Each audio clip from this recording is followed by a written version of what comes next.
Assalamualaikum warahmatullahi wabarakatuh.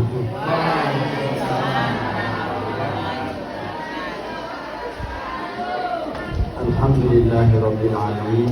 Assalatu wassalamu ala asyrafil mursalin wa ala alihi wa sahbihi ajma'in, amma ba'du. Selamat kita hormati Kepala Sekolah SMP Negeri 1 Purubala, Kepala Sekolah SMP Negeri 2 Purubala tempat hadir. Selamat kita hormati Kepala Puskesmas Kecamatan Purubala, Ibu Korwil, kita Kecamatan Purubala tempat hadir, Ketua Komite, para tenaga pendidik di dalam pendidikan, para purna tugas di SMP, Connected. para wali kelas, staf dan jajaran Disconnected. yang saya hormati, para siswa sekalian yang insyaallah kita semua diberkahi dan dirahmati oleh Allah Subhanahu wa taala. Puji syukur alhamdulillah kita panjatkan kehadirat Allah Subhanahu wa taala. Pagi menjelang siang hari ini kita masih diberikan kesempatan oleh Allah Subhanahu wa taala dalam rangkaian kegiatan yang insyaallah mulia di hadapan manusia dan mulia di hadapan Allah Subhanahu wa taala, karena kegiatan dalam rangka memuliakan orang yang paling mulia di dunia maupun di akhirat, yaitu junjungan kita Rasulullah Muhammad sallallahu alaihi wasallam. Salawat salam kepada junjungan kita Rasulullah Muhammad sallallahu alaihi wasallam yang telah membawa manusia dari zaman kebiadaban menuju zaman yang penuh dengan peradaban, dari zaman yang gelap gulita menuju zaman yang penuh dengan pelita, dari zaman naik onta menuju zaman naik Toyota, dari zaman kebiadaban menuju zaman yang penuh dengan ilmu pengetahuan. Mudah-mudahan kita semua yang hadir pada pagi menjelang siang hari ini, termasuk umat Rasulullah, yang akan mendapatkan syafaatnya hingga yaumil qiyamah nanti. Dalam kesempatan ini saya insyaallah tidak lama menyampaikan hikmah maulid, karena Bapak Ibu yang hadir saat ini juga masih ada acara setelah ini di kantor camat. Insyaallah singkat, yang penting ada bisa kita jadikan sebagai tambahan pengetahuan dan amal dalam kehidupan sehari-hari, itu lebih baik. Bapak Ibu yang dirahmati Allah, tujuan kita melaksanakan peringatan maulid itu apa? Paling tidak lebih mendekatkan kita kepada mengenal Rasulullah. Dengan mengenal Rasulullah kita akan mencintai beliau. Kata Rasulullah, "Man ahabbani faqad ma'iya fil jannah." Siapa yang cinta kepadaku, kata Rasulullah, maka dia akan bersama-sama denganku di surga. Nah, bagaimana kita bisa mencintai Rasulullah? Paling tidak kita kenal beliau, bagaimana kehidupan beliau. Dan ini yang menjadi hikmah maulid kita pagi menjelang siang hari ini adalah bagaimana meneladani kehidupan Nabi. Rasulullah itu, kepribadian beliau, salah satu kepribadian beliau adalah sangat pemalu, syadidul haya wat tawadhu. Wa kana sallallahu alaihi wasallam syadidul haya wat tawadhu. Rasulullah itu dikenal dengan orang yang sangat pemalu. Maka insyaallah sifat pemalunya Nabi itu yang akan kita contohi, kita akan bicarakan pada pagi hari ini untuk sebagai hikmah maulid di SMP Negeri 1 Purubala. Nabi itu sangat pemalu. Suatu saat Nabi itu DP gamis, DP jubah tersingkap, tak angka sedikit, dapat dia betis. Apa reaksi Nabi? Ketika tidak sengaja beliau punya betis tersingkap, beliau pe muka merah karena malu. Ini Nabi laki-laki, dapat dia DP betis malu.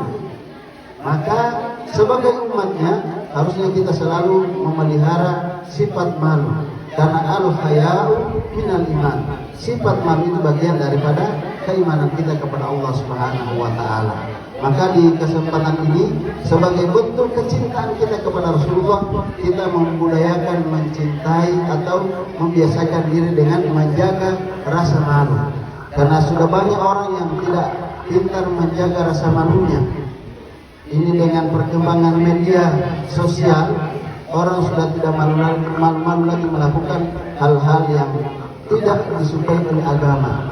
Ada yang membuli DP teman, direkam, diviralkan di media sosial, sudah tidak ada perasaan malu, membuat temannya hilang DP kehormatan, membuat temannya dipermalukan di depan umum, sampai ada yang sampai mempublikasikan bagaimana membuli temannya di dunia nyata dan dipublikasikan di dunia maya. Maka sebagai bentuk kecintaan kita kepada Nabi, kita berusaha untuk tidak menyia-nyiakan keimanan kita dengan membuang rasa malu yang ada di dalam hati kita. Bapak Ibu yang dirahmati Allah, suatu ketika ini juga insya Allah jadi bagian dari perjalanan kita mencintai Rasulullah. Bagaimana kita menjadikan diri kita semakin berilmu di hadapan Allah Subhanahu wa taala. Sebagai siswa mestinya selesai dari SMP Negeri 1 Purbala betul-betul menjadi orang-orang yang alim atau orang-orang yang berilmu. Maka bagaimana supaya kita menjadi orang berilmu? Salah satu yang dicontohkan oleh Imam Syafi'i, kalau adik-adik ingin menjadi orang berilmu, maka salah satunya adalah dengan banyak beribadah kepada Allah dan dengan tidak memperbanyak maksiat kepada Allah. Satu contoh dikisahkan imam yang kita ikuti saat ini adalah Imam Syafi'i rahimahullah. Imam Syafi'i itu dikenal dengan kecerdasannya yang luar biasa. Saking cerdasnya Imam Syafi'i, saking pintarnya Imam Syafi'i, kalau dia membaca satu halaman itu dia baca satu kali, langsung dia hafal. Jadi kalau Imam Syafi'i membaca, misalnya halaman ini dia membaca, harus dia tutupi begini, dia pilih bagian dari atas. Dia baca dari atas ke bawah secara ditutupi begini halamannya. Satu kali baca, langsung hafal. Begitu cerdasnya Imam Syafi'i. Tapi suatu ketika Imam Syafi'i ini waktu masih kecil mengaji sama gurunya Imam Malik. Di perjalanan Imam Syafi'i ini baku dapat dengan cewek. Cewek ini berlawanan arah dengan Imam Syafi'i. Karena saat itu angin bertiup agak kencang, tanpa sengaja ini cewek ini tersingkap di betis. Tidak sengaja Imam Syafi'i dapat lihat itu betis lo cewek yang tidak sengaja dapat lihat, dia langsung astagfirullah, langsung dia palingkan DP pandangan, astagfirullah dan palingkan pandangan. Apa yang terjadi? Imam Syafi'i itu masih 6 tahun, sohafal Quran. 9 tahun DP guru kitab yang begini DP tabal dia hafal. Halaman pertama sampai halaman terakhir dia hafal. Tapi gara-gara dapat lihat betis tidak sengaja, DP hafalan jadi error. Maka dia mengeluh sama DP guru. Sakautu ila waqi'a suahibji. Saya mengeluh kepada guruku, tiba-tiba hafalanku jadi error. Maka guruku mengatakan fa'arsadani ila tarkil ma'asi. Wahai Syafi'i, saya itu jangan bikin dosa.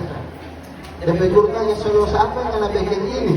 Sampai anda hafalan error begini. Ternyata Imam Syafi'i bilang, waktu saya di perjalanan pergi mengaji, aku dapat dengan perempuan tersingkap dengan betis, saya dapat lihat tidak sengaja, saya beristighfar palingkan muka, dia mau jadi error, saya hafal.